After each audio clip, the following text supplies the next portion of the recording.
कि गीदड़ भभकियों से मैं डरने वाला नहीं हूँ। हक बात और सच्ची बात मैं कहता रहूँगा। देश की एकता और अखंडता के लिए, इस्लाम को बदनाम न होने के लिए।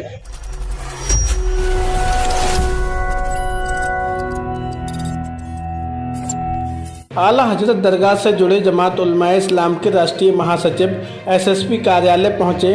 इस दौरान उन्होंने सुरक्षा प्रदान किए जाने और कानूनी कार्रवाई किए जाने को लेकर गुहार लगाई। उन्होंने कहा कि पीएफआई की गतिविधियों के खिलाफ उन्होंने कई बार विरोध किया है।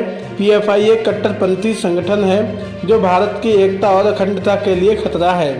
गत वर्षों भारत के विभिन्न राज्यों में हुए सांप्रदायिक दंगों में पीएफआई का हाथ रहा है। उन्होंने कहा कि भारत सरकार ने इस संगठन पर प्रतिबंध भी लगा दिया है, जिसका मैंने खुला समर्थन किया।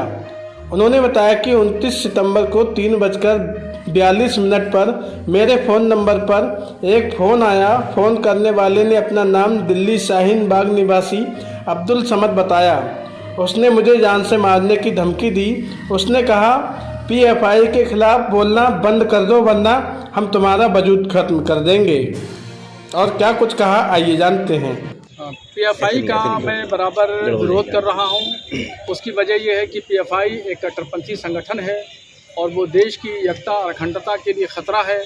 इस्लाम को बदनाम कर रहा है। इससे मुसलमानों को शर्मिंदगी हो रही है। पूरे देश में कट्टरपंथी विचारधारा को बढ़ावा दे रहा है। इस वजह से मैं बराबर पीएफआई का विरोध कर रहा हूं। तो इस वजह से कल दोपहर में 3:42 पर पीएफआई के किसी सदस्य ने मुझे धमकी दी, जान से मारने की धमकी दी। और मैं उस दिन लखनऊ में था, आज बरेली पहुंचा हूं। बरेली पहुंचने के बाद अभी कप्तान साहब से मुलाकात हुई। कप्तान साहब को मैंने प्रार्थना पत्र दिया और मैंने उनसे मांग की है कि मेरी सुरक्षा की जाए, मुझे सुरक्षा दी जाए, मेरे परिवार की सुरक्षा दी जाए। तो कप्तान साहब ने बहुत उम्मीद अफ़ज़ा बात की है, मुझे यकीन दहानी कराई है कि आप बिल्कुल बेफिक्र रहें और इंशाल्लाह पूरी की पूरी सुरक्षा आपको दी जाएगी। तो मैं बहुत मुतमईन हूँ। उनकी बातचीत से मुझे बहुत इत्मीनान हासिल है। और ये भी मैं आपको बता दूँ कि गीदड़ भभकियों से मैं डरने वाला नहीं हूँ।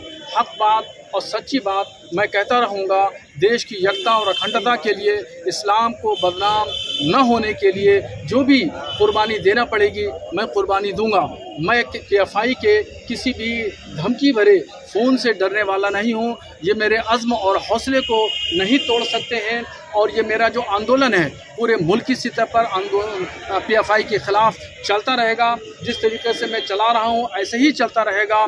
और मैं डरने वाला नहीं हूँ, न घबराने वाला हूँ। और मेरे साथी, मेरे सहयोगी और मेरा संगठन मजबूती के साथ में दहशतगर्दी के ख़िलाफ़ खड़ा है और इस कट्टरपंथी विचारधारा के ख़िलाफ़ है।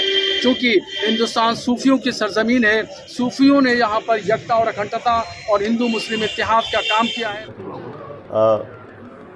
बरेली में आला हज़रत के मौलाना साहबुद्दीन जी हैं, जिन्होंने कल ट्वीट किया था कि इनको एक फ़ोन आया जिनमें इनको धमकी दी गई और उनकी बोलती बंद करने की धमकी दी गई। तो उस संदर्भ में ट्वीट आने के बाद हम लोगों को इनसे वार्ता की गई और इन्होंने कहा था कि मैं कल आके बरेली आके प्रार्थना पत्र दूंगा।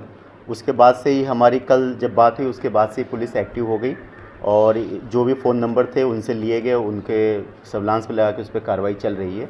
इसके अलावा जो प्रार्थना पत्र इन्होंने आज दिया है, इसमें हम लोग मुकदमा पंजीकृत करके सख्त कार्रवाई करेंगे। और इनको सुरक्षा की इन्होंने मांग करी थी, तो अभी थाने लेवल से इनको सुरक्षा दी जा रही है और इसमें पुलिस सख्त कार्रवाई करेगी। इन्होंने कौन से संगठन का नाम बताया, क्या बताया? ये अभी आए, इनसे पूरी बात हुई तो इनका कहना है कि पीएफआई का ये काफ़ी टाइम से विरोध कर रहे हैं और बोल रहे हैं कि वो देश के हित में नहीं है। तो पीएफआई के ख़िलाफ़ इन्होंने जो स्टेटमेंट दिया था उसी संदर्भ में इनको कल धमकी मिली, फ़ोन आया था। लगभग 1 मिनट उसने इनके धमकी दी, इनको बहुत उल्टा सीधा बोला है। तो पीएफआई के तार क्या बरेली से जुड़ रहे हैं, इसकी भी छानबीन की जाएगी? बिल्कुल, ये तो सारे तथ्य जो भी इन्होंने बताए हैं सबकी छानबीन की जाएगी और इसमें मुकदमा पंजीकृत करके जिस नंबर से आया था उस नंबर को भी ट्रेस किया जाएगा, उसको भी गिरफ्तार किया जाएगा। उसके बाद से पूरी चीज़ें साफ़ होगी कि क्या पूरा मामला है।